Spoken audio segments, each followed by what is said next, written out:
The Adina Donovan Home for the Elderly and the Virgin Gorda Elderly Home that house the most vulnerable seniors and older persons in the community sustained significant damages during the passage of Hurricanes Irma and Maria.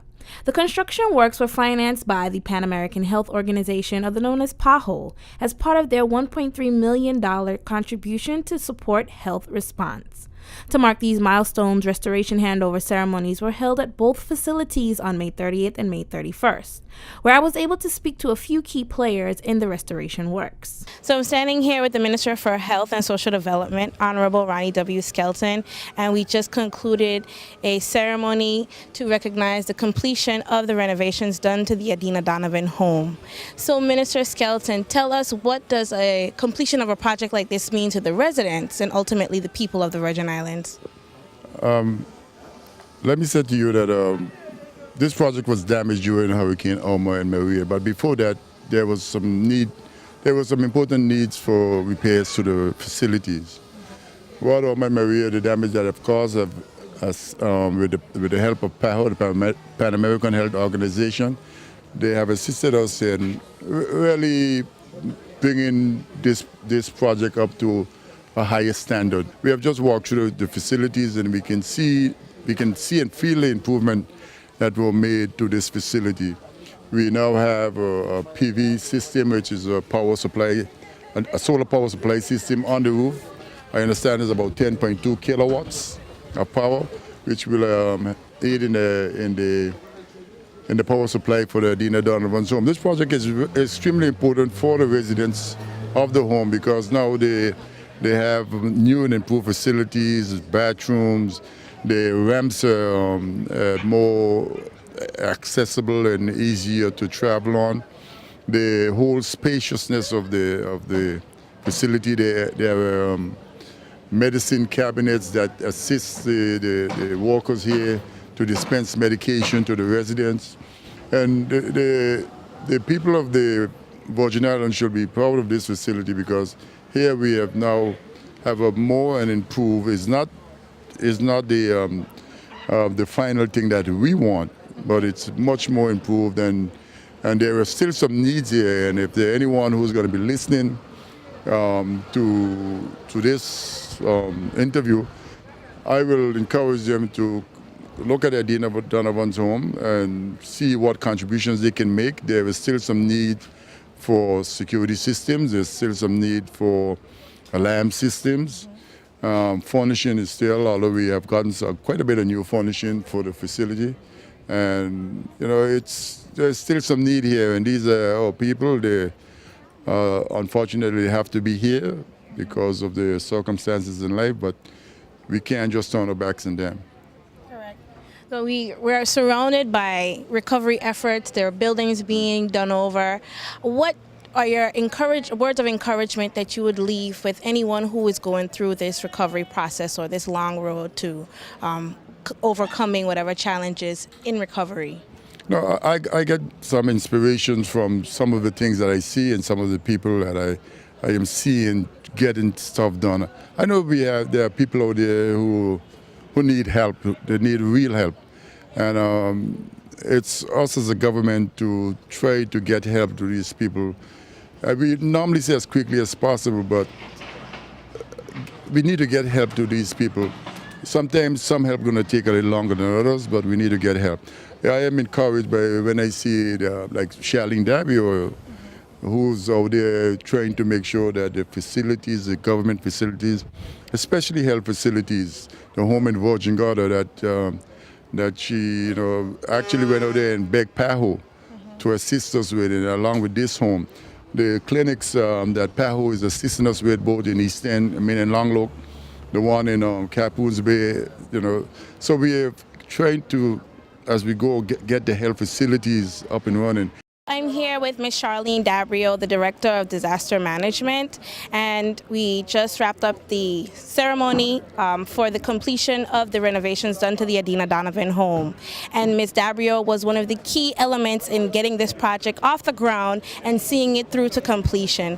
Now, Ms. Dabrio, what motivated you to seek out assistance and get the help from PAHO and seeing it through in in our eyes, it may seem long, but realistically, it was a short time in getting this home up and running. Tell us, what was your motivation? You're correct. It's been extensive work, and 5 months is a very short period of time to do the kind of reconstruction that was done here, to fit an entire new roof and also to change out all the internal contents. But you asked me what was my motivation. I was raised by grandparents, and so it was... it's very difficult for me to see the residents in that condition. Dr. Van Alphen is a big promoter of the elderly. They are one of the most vulnerable groups in any community, and in every disaster in the region, they've always been left behind, and we weren't going to allow that to happen in the BVI. So when I was called and I saw the condition that they were in, I knew we had to do something because it just touched everybody's heart when they saw it, and it was an easy project and it was a rewarding project to go through. But there's more to be done, and this is where the community needs to get involved, because this is something that means so much to the BVI population, that we take care of our elderly. And whatever you can do as a community to contribute to this project and to continue to upkeep the facility, to make sure that the other things are addressed, it's really a purposeful effort. And so we're inviting other community groups to come on board, bring planters, plant some herbs, plant some fruit trees, get into the smaller projects, because as you can see, a small intervention really does generate big things. Director of the Department of Disaster Management stated that the Adina Donovan Home for the Elderly is the first government building with a PV solar system installed by Alternative Energy System. The first building with a PV system, first government building with a PV system, helping to offset the energy consumption charges. What an amazing transformation today. I remember the few days right after Irma hit. I was busy moving around in the NEOC, trying to pull the assessment documents together and working on a needs list for the territory. Along comes this, what we call the blue team, the PAHO blue team. And Ronnie Letsom walked in with them, and he said to me, he said, "Charlene, the Adina Donovan Home is bad, but you have to go and see it for yourself. It's not just the issue of the roof, it's the fact that the residents are getting wet and they need help." So, well, I only got as far as the entrance of the compound, and it was very easy to see how challenging it was for the staff and the residents, and something had to be done. But the first person I called was Alan Penn. And he brought his team down and he sealed off the roof, the upper floor very quickly, and he got the building connected to energy. So that was step one.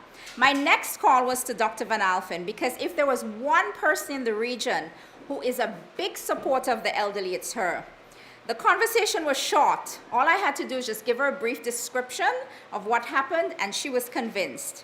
I sent her pictures and I sent her the report, and in a minute she was calling back. She said, "Charlene, let's make Adina Donovan priority." Well, for those of you who know me, the conversation went on. So I said, well, there's actually 2 elderly homes, not one. So can we support both? And can we then go a bit further and try to get the smart standards applied? She said, "Okay, Charlene, you're pushing it, but yes." Senior Advisor in Disaster Preparedness and Response for PAHO, Dr. Dana Van Alphen, commended the local support for adapting this smart approach. This work at Adina Donovan and at Virgin Gorda is part of a wider initiative of PAHO called Smart Healthcare Facilities. The smart approach then attempts to make health facilities safe for natural hazards, but also green as much as possible. What you see today is hopefully a modern and efficient system that will serve the needs of the residents in Adina Donovan. We have to acknowledge, although he is a PAHO consultant, that all of this would not have been possible without the support of Mr. Ronnie Letson, who is technical consultant for PAHO, who was here involved. He's behind the door. He was involved from the beginning in this project, and also he is the person working alongside with the contractors, the vendors, and everybody else to complete this work. It is important to note that all the contractors, the experts, the vendors were from the territory, from within the territory. They were not coming from outside of the Caribbean or another island. So that means this does fall into line with other projects that the government of BVI plans to do for the rebuilding initiatives. And it also means that for companies from BVI, there are opportunities outside of the island because they have the knowledge, they have the motivation and the enthusiasm and the skills to compete at the regional level in other countries where this initiative is taking place. So I wish to thank the Quality Construction for the moving speech, Construction Engineering System, Clarence Thomas, Island Services and Alternative Energy System for working with us on this project and going beyond. So I'm standing here with Mr. Ronnie Letsom. You can basically call him like a liaison officer between PAHO, the Department of Disaster Management, and the Department of Public Works to ensure that something called a SMART initiative is implemented and implemented correctly. So Mr. Letsom, can you tell our audience what it means to be a SMART facility and how can you or how do you ensure that it is implemented to the standards given by PAHO going forward in our rebuilding? Okay, thank you very much. Good morning, everyone. As you indicated, I'm a liaison officer, but pretty much a principal consultant with the Pan American Health Organization. When it comes to smarting facilities, it's actually an emphasis of using safe standards in terms of making sure that the building is safe, and green aspects in terms of energy efficiency bulbs, water efficiency fixtures, emergency safety, egress, fire safety. Those pretty much is what emphasize the term SMART. It's actually using SMART standards and green standards to give you the SMART initiative that we're actually trying to promote through PAHO throughout the Caribbean. So we're standing here in the Virgin Gorda Elderly Home, and I know we previously had the handover ceremony for the Adina Donovan Home. And Adina Donovan, they were able to install the PV system, which is the solar system on the roof. So what other SMART aspects are being added to Virgin Gorda Elderly Home and possibly, if not now, then in the future? Well, given the size of this facility here in Virgin Gorda, a PV system, when you look at it, it will be a good initiative, but it is more economically feasible to put PV systems on bigger facilities that consume a lot of power. That's the reason why Adina Donovan was selected, given its use in terms of high output in terms of washers, dryers, lighting, air conditioning units. So that's the reason why we promoted that PV system onto the Adina Donovan Home. You can see with that system, you could pretty much cut down to at least 60 to 70% of your consumption. So that's a lot of money being saved, not just for Adina Donovan, but through the government of the British Virgin Islands. So what aspects, besides maybe the PV system, maybe if it's water efficiency or anything else, what has been implemented here in Virgin Gorda Elderly Home as far as a SMART aspect or feature? In terms of features, we implemented LED lights, Okay. high efficient LED lights, high efficient ceiling fans, inverter air conditioning units, and also fire safety in terms of emergency access signage and whatnot. Ultimately, persons in the community can visibly see that there's still more work to be done. Yes. And how can you encourage or advocate for persons in the community, whether it be a private organization, whether it be an NPO, an NGO, or even just a one man, one person? How can you encourage them to offer assistance, and if it is to assist or pay for maybe a SMART feature to the facility in the long run, how would you recommend them doing so? What they can do is, I guess, first of all, come and visit the facility. There's still a lot of stuff to be done to the facility, given the time frame that we had allotted to do whatever works has to be done to this facility. There's things in terms of shelving, also equipment that the facility will definitely need in the future. Types of stationaries, energy efficient printers, anything that will help out that is energy efficient that they could come in and assist the facility with. All right. Thank you so much, Mr. Letsom. The restoration ceremonies were also addressed by other officials, including Permanent Secretary for the Ministry of Health and Social Development, Mrs. Patrona Davies, Director of Alternative Energy Systems, Mr. David Penn, Social Worker and Head of Social Development Department, Virgin Gorda Branch, Ms. Lorraine Williams, Manager for the Virgin Gorda Elderly Home, Ms. Alicia Harrigan, and Mr. Roy Garraway of Quality Construction, who made a monetary contribution to the Adina Donovan Home for ongoing needed improvements.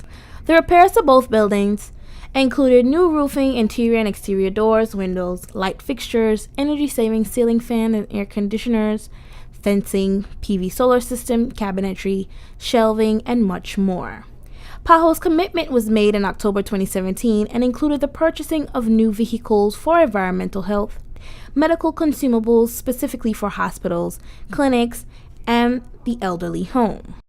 And there you have it. That concludes the restoration handover of the Adina Donovan Home. Again, I'm Adriana Savra, Information Officer, reporting for the Ministry of Health and Social Development. Until next time, thank you for tuning in.